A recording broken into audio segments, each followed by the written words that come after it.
अथ द्वितीयोऽध्यायः।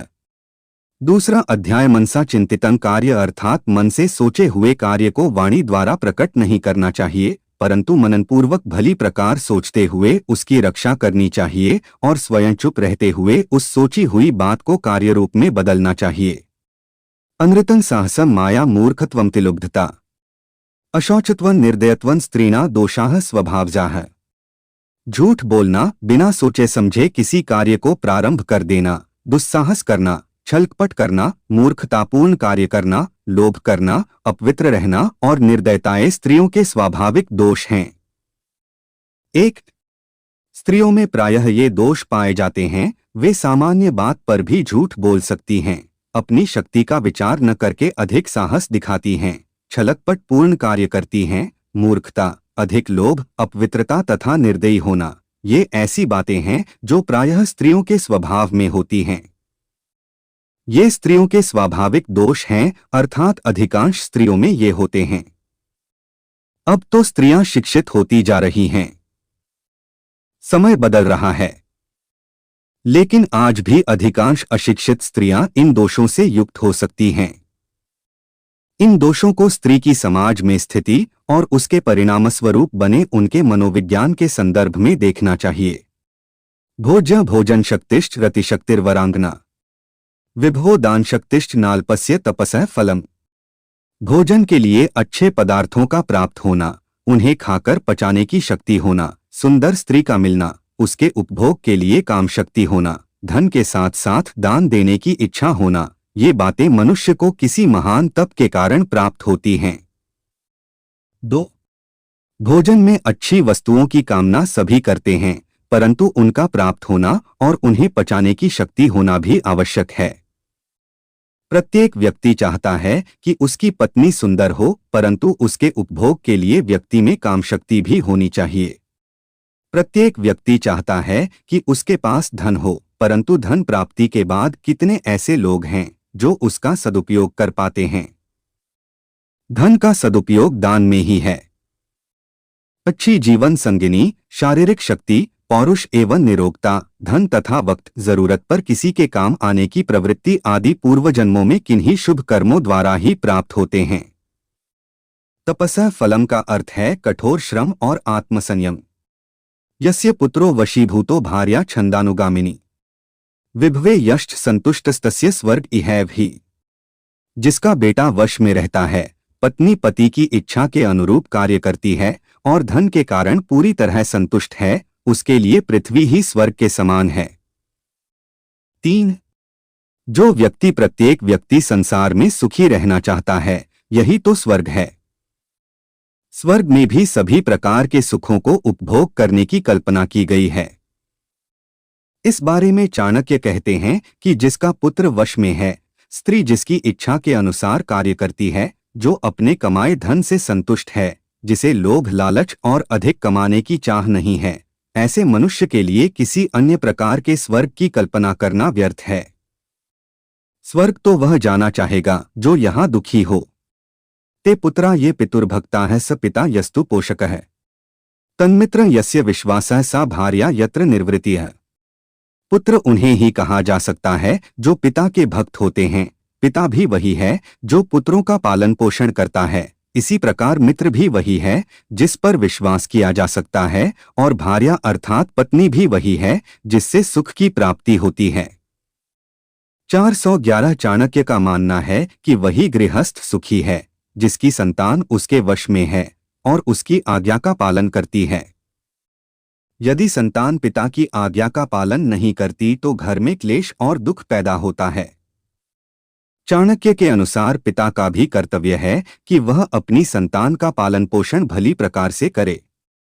जिसने अपने कर्तव्यों से मुंह मोड़ लिया हो, उसे पुत्र से भी भक्ति की आशा नहीं करनी चाहिए।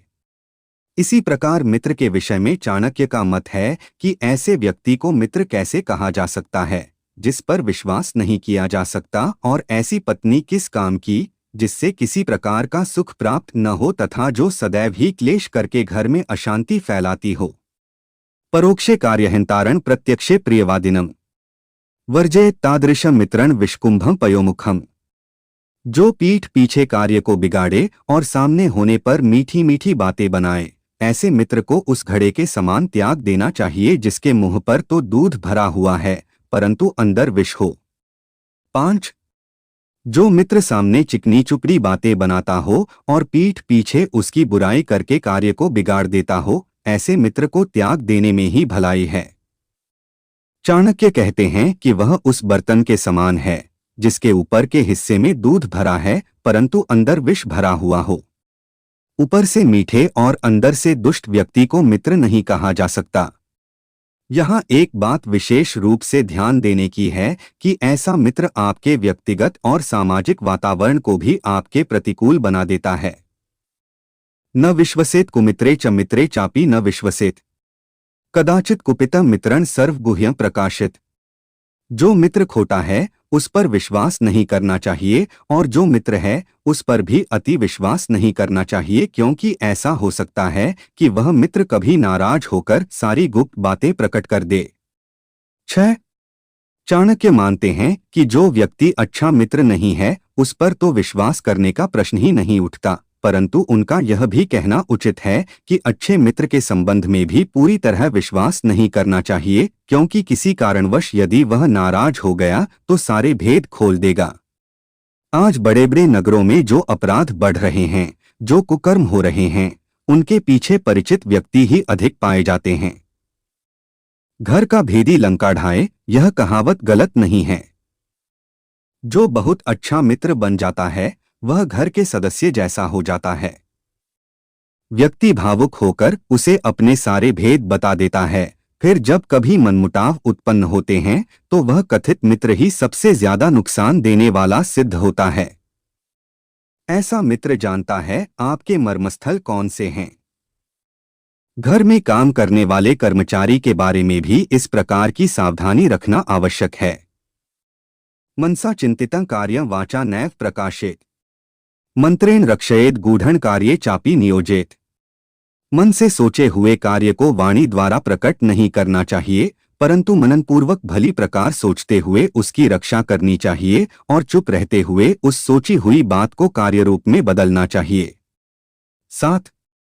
आचार्य का कहना है कि व्यक्ति को कभी किसी को अपने मन का भेद नहीं देना चाहिए। जो भी कार्य करना है उसे अपने मन में रखें और समय आने पर पूरा करें। कुछ लोग किए जाने वाले कार्य के बारे में गाते रहते हैं। इस प्रकार उनकी बात का महत्व कम हो जाता है और यदि किसी कारणवश वह व्यक्ति उक्त कार्य को पूरा न कर सके तो उसकी हंसी होती है। इससे व्यक्ति का विश्वास भी कम होता है। फिर कुछ समय बाद ऐसा होता है कि लोग उसकी बातों पर ध्यान नहीं देते, उसे बेसिर पैर की हाँकने वाला समझ लिया जाता है। आठ बुद्धिमान को कहने से अधिक करने के प्रति प्रयत्नशील होना चाहिए। कष्टं च खलु मूर्खत्वं कष्टं च खलु यौवन, कष्टं तु कष्टत्रं चैव परगेह निवासन। मूर्खता और जवानी निश्चित रूप से दुखदायक होती है। दूसरे के घर में निवास करना अर्थात किसी पर आश्रित होना तो अत्यंत कष्टदायक होता है। 8. मूर्ख होना कष्टदायक है क्योंकि वह स्वयं को, अपनों को और दूसरों को एक समान हानि पहुंचाता है। मूर्खता के समान यौवन भी दुखदायी इसलिए माना गया है क्योंकि उसमें व्यक्ति काम, क्रोध आदि विकारों के आवेग में उत्तेजित होकर कोई भी मूर्खतापूर्ण कार्य कर सकता है, जिसके कारण उसे, उसके अपनों और दूसरे लोगों को अनेक कष्ट उठाने पड़ सकते हैं। चाणक्य कहते हैं कि ये बातें तो कष्टदायक हैं ही, परंतु इनसे भी अधिक कष्टदायक है दूसरे के घर में रहना, क्योंकि दूसरे के घर में रहने से व्यक्ति की स्वतंत्रता समाप्त हो जाती है, जिससे व्यक्तित्व का पूर्ण रूप से विकास नहीं हो पाता। शैले शैले न माणिक्यं मौक्तिकं न गजे गजे, साधो न ही सर्वत्र चंदन न वने वने। सभी पहाड़ों पर रत्न और मणियां नहीं मिलती, न ही प्रत्येक हाथी के मस्तक में गजमुक्ता नामक मणि होती है। प्रत्येक वन में चंदन भी उत्पन्न नहीं होता। इसी प्रकार सज्जन पुरुष सब स्थानों पर नहीं मिलते। 9. आचार्य चाणक्य के अनुसार प्रत्येक स्थान पर सब कुछ उपलब्ध नहीं होता। विशिष्ट वस्तुएं विशेष स्थानों पर ही होती हैं। उन्हें वही ढूंढना चाहिए और उसी के अनुसार उनका मूल्यांकन भी करना चाहिए। माणिक्य एक लाल रंग का बहुमूल्य रत्न होता है जो सभी पर्वतों पर अथवा खानों में प्राप्त नहीं हो सकता। ऐसी मान्यता है कि विशिष्ट हाथियों के माथे में एक बहुमूल्य मोती होता है। सब जंगलों और वनों में चंदन के वृक्ष जिस प्रकार नहीं मिलते, उसी प्रकार सज्जन व्यक्ति भी सभी स्थानों पर दिखाई नहीं देते, अर्थात श्रेष्ठ वस्तुएं मिलनी दुर्लभ होती हैं। पुत्राश्च विविधैः शीलर्नियोज्याः सत्तम बुधैः नीतिज्ञाः शील संपन्ना भवन्ति कुलपूजिताः। बुद्धिमान लोगों को चाहिए कि वह अपने पुत्र और पुत्रियों को अनेक प्रकार के अच्छे गुणों से युक्त करें, उन्हें अच्छे कार्यों में लगाएं, क्योंकि नीति जानने वाले और अच्छे गुणों से युक्त सज्जन स्वभाव वाले व्यक्ति ही कुल में पूजनीय होते हैं। 10. चाणक्य कहते हैं कि बचपन में बच्चों को जैसी शिक्षा दी जाएगी, उनके जीवन का विकास उसी प्रकार का होगा। इसलिए माता पिता का कर्तव्य है कि वे उन्हें ऐसे मार्ग पर चलाएं जिससे उनमें चातुर्य के साथ साथ शील स्वभाव का भी विकास हो। गुणी व्यक्तियों से ही कुल की शोभा होती है। माता शत्रु पिता वैरी येन बालो न पाठितः न शोभते सभा मध्य हंस मध्य बको यथा। वे माता पिता बच्चों के शत्रु हैं जिन्होंने बच्चों को पढ़ाया लिखाया नहीं, क्योंकि अनपढ़ बालक विद्वानों के समूह में शोभा नहीं पाता, उसका सदैव तिरस्कार होता है। विद्वानों के समूह में उसका अपमान उसी प्रकार होता है जैसे हंसों के झुंड में बगुले की स्थिति होती है। 11. केवल मनुष्य जन्म लेने से ही कोई बुद्धिमान नहीं हो जाता, उसके लिए शिक्षित होना अत्यंत आवश्यक है। शक्ल सूरत आकार प्रकार तो सभी मनुष्यों का एक जैसा होता है, अंतर केवल उनकी विद्वत्ता से ही प्रकट होता है। जिस प्रकार सफेद बगुला सफेद हंसों में बैठकर हंस नहीं बन सकता, उसी प्रकार अशिक्षित व्यक्ति शिक्षित व्यक्तियों के बीच में बैठकर शोभा नहीं पा सकता। इसलिए माता पिता का कर्तव्य है कि वे बच्चों को ऐसी शिक्षा दें जिससे वे समाज की शोभा बन सकें। लालनाद बहवो दोषास्ताड़नाद बहवो गुणा है, तस्मात् पुत्रं च शिष्यं च ताड्येन तो लालित। लाड़ दुलार से पुत्रों में बहुत से दोष उत्पन्न हो जाते हैं। उनकी ताड़ना करने से अर्थात दंड देने से उनमें गुणों का विकास होता है। इसलिए पुत्रों और शिष्यों को अधिक लाड़ दुलार नहीं करना चाहिए, उनकी ताड़ना करते रहनी चाहिए। 1-2-1-1 यह ठीक है कि बच्चों को लाड़ प्यार करना चाहिए, किंतु अधिक लाड़ प्यार करने से बच्चों में अनेक दोष भी उत्पन्न हो सकते हैं। माता पिता का ध्यान प्रेमवश उन दोषों की ओर नहीं जाता। इसलिए बच्चे यदि कोई गलत काम करते हैं तो उन्हें पहले ही समझा बुझाकर उस गलत काम से दूर रखने का प्रयत्न करना चाहिए। बच्चे के द्वारा गलत काम करने पर उसे नजरअंदाज करके लाड़ प्यार करना उचित नहीं।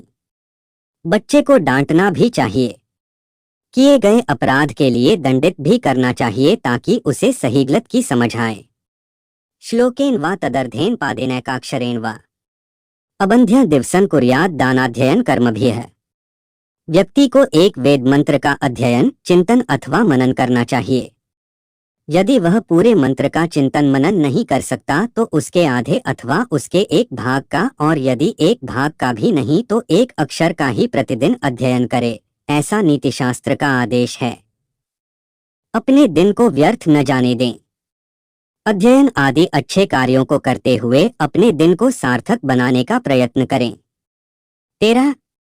चाणक्य कहते हैं कि मनुष्य जन्म बड़े भाग्य से मिलता है, इसलिए उसे व्यर्थ नहीं जाने देना चाहिए। व्यक्ति को चाहिए कि वह अपना समय अपना दिन वेदादि शास्त्रों के अध्ययन में ही बिताए तथा उसके साथ साथ दान आदि अच्छे कार्य भी करे।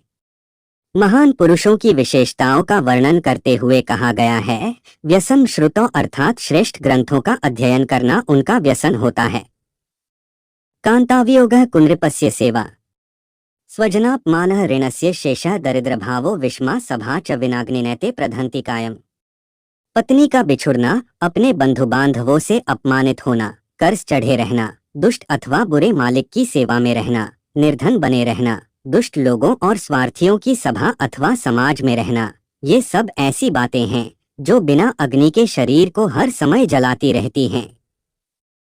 14. सज्जन लोग अपनी पत्नी के वियोग को सहन नहीं कर सकते। यदि उनके अपने भाई बंधु उनका अपमान अथवा निरादर करते हैं तो वह उसे भी नहीं भुला सकते। जो व्यक्ति कर्जे से दबा है उसे हर समय कर्ज न उतार पाने का दुख रहता है। दुष्ट राजा अथवा मालिक की सेवा में रहने वाला नौकर भी हर समय दुखी रहता है। निर्धनता तो ऐसा अभिशाप है जिसे मनुष्य सोते और उठते बैठते कभी नहीं भुला पाता। उसे अपने स्वजनों और समाज में बार बार अपमानित होना पड़ता है। अपमान का कष्ट मृत्यु के समान है। ये सब बातें ऐसी हैं जिनसे बिना आग के ही व्यक्ति अंदर ही अंदर जलता रहता है। जीते जी चिता का अनुभव करने की स्थिति है यह। नदी तीरे च ये वृक्षाः परगेहेषु कामिनी मंत्रिहीनाश्च राजानः शीघ्रं नश्यन्ते संशयम्। जो वृक्ष बिल्कुल नदी के किनारे पैदा होते हैं, जो स्त्री दूसरों के घर में रहती है और जिस राजा के मंत्री अच्छे नहीं होते वे जल्दी ही नष्ट हो जाते हैं, इसमें कोई संशय नहीं है। 15 नदी के किनारे के वृक्षों का जीवन कितने दिन का हो सकता है यह कोई नहीं कह सकता, क्योंकि बाढ़ तथा तूफान के समय नदियां अपने किनारे के पेड़ों को ही क्या अपने आसपास की फसलों और बस्तियों को भी उजाड़ देती हैं। इसी प्रकार दूसरे घरों में रहने वाली स्त्री कब तक अपने आप को बचा सकती है। जिस राजा के पास अच्छी सलाह देने वाले मंत्री नहीं होते वह कब तक अपने राज्य की रक्षा कर सकता है। अर्थात ये सब निश्चय पूर्वक जल्दी ही नष्ट हो जाते हैं। बलं विद्या च विप्राणा राज्ञा सैन्य बलं तथा बलं वित्तं च वैश्याना शूद्राणा परिचर्यकम्। ब्राह्मणों का बल विद्या है, राजाओं का बल उनकी सेना, व्यापारियों का बल उनका धन है और शूद्रों का बल दूसरों की सेवा करना है। 16 ब्राह्मणों का कर्तव्य है कि विद्या ग्रहण करें। राजाओं का कर्तव्य यह है कि सैनिकों द्वारा वे अपने बल को बढ़ाते रहें। वैश्यों को चाहिए कि वे पशुपालन और व्यापार द्वारा धन बढ़ाए, शूद्रों का बल सेवा है। चाणक्य ने इस श्लोक में चारों वर्णों के कर्तव्यों की ओर संकेत किया है। उनके अनुसार चारों वर्णों को अपने अपने कार्यों में निपुण होना चाहिए। समाज में किसी की स्थिति कम नहीं है। समय के अनुसार परिस्थितियां बदलती हैं। संभवतः किसी समय जन्म के अनुसार चारों वर्ण माने जाते रहे हों, परंतु तथ्य यह है कि वर्णों की मान्यता कार्यों पर निर्भर करती है। इसलिए किसी भी कुल में जन्म लेने वाला व्यक्ति शिक्षा के क्षेत्र में है तो उसे ब्राह्मण ही माना जाएगा। जो व्यक्ति व्यापार करता है, कृषि कार्य में लगा है, पशुपालन करता है, उसे वैश्य माना जाएगा। जो सेना में भर्ती है अथवा सेना से संबंधित कार्य कर रहा है उसे क्षत्रिय कहा जाएगा। शेष व्यक्ति शूद्रों की श्रेणी में आते हैं। शूद्र भी शिक्षित हो सकता है, परंतु किसी भी वर्ण में पैदा हुआ व्यक्ति जो लोगों की सेवा के कार्य में लगा है उसे शूद्र माना जाएगा। शूद्र का अर्थ नीच नहीं है। आज्ञा पालन की भावना शूद्र का विशेष गुण है। प्रायः इस श्रेणी के लोग मानसिक रूप से संतुष्ट होते हैं। निर्धनम पुरुषं वेश्या प्रजा भग्नं नृपं त्यजेत खगा वीतफलं वृक्ष भुक्त्वा चाभ्याक्ता गृहम्। वेश्या निर्धन पुरुष को, प्रजा पराजित राजा को, पक्षी फलहीन वृक्षों को और अचानक आया हुआ अतिथि भोजन करने के बाद घर को त्याग कर चले जाते हैं। 17 आचार्य ने यहाँ संबंधों की सार्थकता की ओर संकेत किया है। कोई तभी तक संबंध रखता है जब तक उसके स्वार्थ की पूर्ति होती है। वेश्या का धंधा पर पुरुषों से धन लूटना होता है। धन के समाप्त होने पर वह मुंह मोड़ लेती है। प्रजा प्रतापी राजा को ही सम्मान देती है। जब वह शक्तिहीन हो जाता है तो प्रजा राजा का साथ छोड़ देती है। इसी प्रकार प्रकृति के सामान्य नियम के अनुसार वृक्षों पर रहने वाले पक्षी तभी तक किसी वृक्ष पर बसेरा रखते हैं जब तक वहां से उन्हें छाया और फल प्राप्त होते रहते हैं। घर में अचानक आने वाले अतिथि का जब भोजन पान आदि से स्वागत सत्कार कर दिया जाता है तो वह भी सामाजिक नियम के अनुसार विदा लेकर अपने लक्ष्य की ओर चल पड़ता है। भाव यह है कि व्यक्ति को अपने सम्मान की रक्षा का स्वयं ध्यान रखना चाहिए। उसे अपेक्षा करते समय संबंधों के स्वरूप को सही प्रकार से समझना चाहिए। किसी स्थान, व्यक्ति या वस्तु से आवश्यकता से अधिक लगाव नहीं रखना चाहिए। गृहीत्वा दक्षिणा विप्रास् त्यजन्ति यजमानकम्।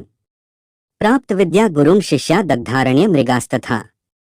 ब्राह्मण दक्षिणा प्राप्त करने के बाद यजमान का घर छोड़ देते हैं। विद्या प्राप्त करने के बाद शिष्य गुरु के आश्रम से विदा ले लेता है। वन में आग लग जाने पर वहां रहने वाले हिरण आदि पशु उस जंगल को छोड़कर किसी दूसरे जंगल की ओर चल देते हैं। 18। यह श्लोक भी उसी बात की पुष्टि करता है जिसे पहले कहा गया है। यदि कोई व्यक्ति किसी विशेष कार्य के कारण किसी के पास जाता है तो अपना कार्य सिद्ध हो जाने पर उसे वह स्थान छोड़ देना चाहिए। जिस प्रकार ब्राह्मण लोग यजमान के किसी कार्य की पूर्ति के बाद दक्षिणा प्राप्त हो जाने पर आशीर्वाद देकर वहां से चले जाते हैं, शिष्य भी विद्या की प्राप्ति के बाद गुरुकुल छोड़कर अपने अपने घर चले जाते हैं। जब किसी जंगल में आग लग जाती है तो वहां रहने वाले पशु भी उस जंगल को छोड़कर किसी दूसरे जंगल की खोज में चल पड़ते हैं। अर्थात व्यक्ति को अपना कार्य समाप्त हो जाने पर किसी के यहाँ डेरा डालने की मंशा नहीं करनी चाहिए। दुराचारी दुरदृष्टिर्दुरावासी च दुर्जनः यन्मैत्री क्रेते पुंभिर्नरः शीघ्रं विनश्यति। बुरे चरित्र वाले, अकारण दूसरे को हानि पहुंचाने वाले तथा गंदे स्थान पर रहने वाले व्यक्ति के साथ जो पुरुष मित्रता करता है वह जल्दी ही नष्ट हो जाता है। 19। सभी साधु संतों, ऋषि मुनियों का कहना है कि दुर्जन का संग नरक में वास करने के समान होता है। इसलिए मनुष्य की भलाई इसी में है कि वह जितनी जल्दी हो सके दुष्ट व्यक्ति का साथ छोड़ दे। आचार्य ने यहाँ यह भी संकेत किया है कि मित्रता करते समय यह भली प्रकार से जांच परख लेना चाहिए कि जिससे मित्रता की जा रही है उसमें ये दोष तो नहीं है। यदि ऐसा है तो उससे होने वाली हानि से बच पाना संभव नहीं, इसलिए ज्यादा अच्छा है कि उससे दूर ही रहा जाए। समाने शोभते प्रीतियः रागी सेवा च शोभते। वाणिज्य व्यवहारेषु दिव्या स्त्री शोभते गृहे। प्रेम व्यवहार बराबरी वाले व्यक्तियों में ही ठीक रहता है। यदि नौकरी करनी ही हो तो राजा की नौकरी करनी चाहिए। कार्य अथवा व्यवसाय में सबसे अच्छा काम व्यापार करना है। इसी प्रकार उत्तम गुणों वाली स्त्री की शोभा घर में ही है। 20। अपनी बराबरी वाले व्यक्ति से प्रेम संबंध शोभा देता है। असमानता सामने आए बिना नहीं रहती, तब प्रेम शत्रुता में बदल जाता है। इसलिए क्यों न पहले ही ध्यान रखा जाए। इसी प्रकार यदि व्यक्ति को नौकरी तथा किसी सेवा कार्य में जाना है तो उसे प्रयत्न करना चाहिए कि सरकारी सेवा प्राप्त हो, क्योंकि उसमें एक बार प्रवेश करने पर अवकाश प्राप्त होने तक किसी विशेष प्रकार का झंझट नहीं रहता। फिर वह निर्दिष्ट नियमों से संचालित होता है, न कि किसी व्यक्ति विशेष के आदेशों से। यदि अन्य कार्य करना पड़े तो व्यक्ति अपना ही कोई रुचि का व्यापार करे। गुणयुक्त स्त्री से घर की शोभा है और घर में अपनी मर्यादाओं और कर्तव्यों का पालन करते हुए स्त्री भी अपने सद्गुणों की रक्षा कर सकती है। अध्याय का सार इस अध्याय के प्रारंभ में ही स्त्रियों की ओर ध्यान दिलाया गया है। देखा जाए तो दोष तो सभी में होता है। कुछ के पास अनेक पदार्थ होते हैं परंतु वे या तो उनका उपभोग नहीं जानते अथवा फिर उनमें उपभोग की शक्ति नहीं होती। इस अध्याय में यह भी बताया गया है कि कौन सा परिवार सुखी रहता है। सुख उसी परिवार को प्राप्त होता है जहां सब एक दूसरे का सम्मान करते हैं, एक दूसरे में श्रद्धा रखते हैं, अर्थात पुत्र को पिता और पिता को पुत्र का ध्यान रखना चाहिए। यह संसार बड़ा विचित्र है।